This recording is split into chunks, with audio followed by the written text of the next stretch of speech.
திருப்புகழும் யாருக்குமே ரொம்ப தெரியாது. யாரோ சில பேர் தெரிஞ்சு வச்சுட்டு இருந்தா.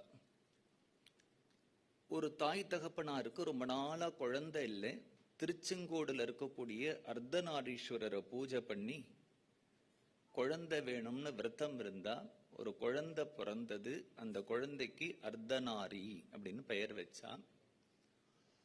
மைசூர் மகாராஜா கிட்ட அந்த அர்த்தநாரி சமையல் வேலை பார்த்துட்டு இருந்தார். அவருக்கு நல்ல வயிற்று வலி வந்தது. எவ்வளவோ ராஜ வைத்தியங்கள் எல்லாம் பண்ணியும் அந்த வயிற்று வலி போகல. அவருக்கு ஒரு கனவு வருது, பழனிக்கு வா அப்படின்னு. பழனிக்கு போகும்பொழுது பழனியினுடைய முருகனுடைய சன்னதியில ஒரு பெண் வங்கார மார்பில் அணி அப்படின்னு ஒரு திருப்புகழ பாடின்னு இருக்கா.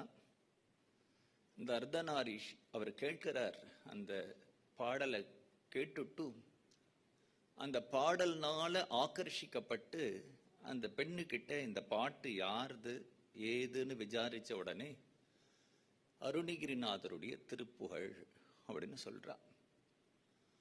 அப்ப அருணகிரிநாதருடைய திருப்புகழ் எல்லாம் எங்கெங்க இருக்கு எல்லாத்தையும் சேகரிச்சார்.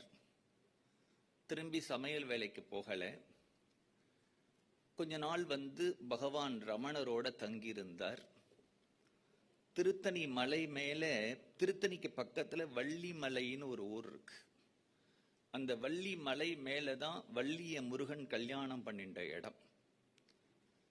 திருப்புகழ் கிடைச்செடுத்து இது எப்படி பாடுறது அப்படின்னு அதுக்கு ஒரு சந்தம் அமைக்கணும் இல்லையா? அந்த வள்ளி மலையில அவர் தனியா உட்கார்ந்துட்டு இருப்பார். ராத்திரெல்லாம் முருகனை ஜபம் பண்ணிட்டு தியானம் பண்ணிட்டு உட்கார்ந்துட்டு இருப்பார்.